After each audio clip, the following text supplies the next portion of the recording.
vous regardez RTL. RTL Matin. On n'est pas forcément d'accord.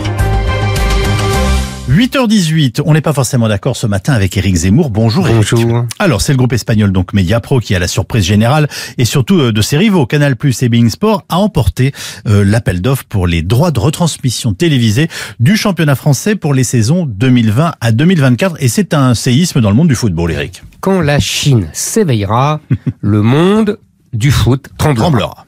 C'était annoncé, c'était écrit, il n'y avait aucune raison qu'il en fût autrement. Les vaincus d'aujourd'hui sont les vainqueurs d'hier, mais c'est avec leur propre méthode qu'ils ont été battus. Canal+ était plus riche que France Télévisions ou même que TF1.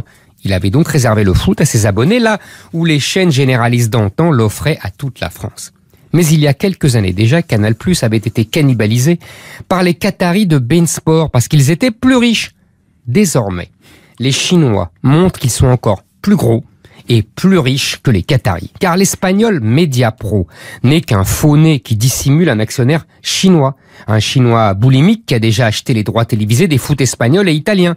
Un chinois qui a derrière lui les banques chinoises. Et derrière les banques chinoises, il y a l'État chinois. Bref, une manne inépuisable. Celui qui a vaincu par l'argent périra par l'argent. Pour le foot aussi, les communistes chinois utilisent les méthodes capitalistes pour tailler des croupières aux Occidentaux. On dit que c'est le président chinois lui-même qui a ordonné à ses manas de fondre sur le foot européen. Avec un objectif, organiser un jour la Coupe du Monde et la gagner. Ce qui prouve que la Chine a compris l'essence même du football depuis la naissance du jeu. Que voulez-vous dire, Éric ? Que depuis la première Coupe du Monde en 1930, tous les pays ont utilisé les victoires de leurs équipes comme moyen de glorifier leur nation et leur régime. Mussolini a vu dans les victoires de l'Italie aux Coupes du Monde de 1934 et 1938 la reconnaissance de la supériorité du régime fasciste. Le grand gardien russe, Lev Yashin, était un héros de l'Union soviétique au même titre que Youri Gagarin. Les généraux brésiliens avaient, dans les années 60, fait de Pelé le symbole du régime. Les généraux argentins ont fait la même chose en 1978 avec la victoire de leur équipe.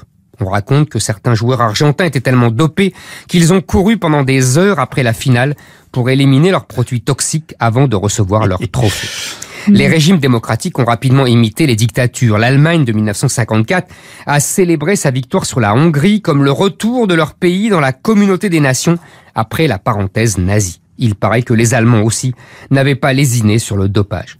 La France elle-même, en 1998, a voulu faire du succès de son équipe Black Blanc Beurre l'incarnation de la réussite de son modèle d'intégration. Et les Catalans ont fait du Grand Barça la vitrine du mouvement indépendantiste. Le foot est le sport le plus universel et le plus populaire. Il est donc l'objet de toutes les manipulations, de toutes les propagandes. Depuis 20 ans et le fameux arrêt Bosman, il a seulement changé de maître, s'éloignant des politiques et s'offrant au monde de la finance, des magnats russes aux princes arabes. Avec la Chine, c'est la conjonction des deux. L'argent au service des intérêts supérieurs de la puissance de l'État et de la nation. Un bon résumé du modèle chinois. Éric Zemmour.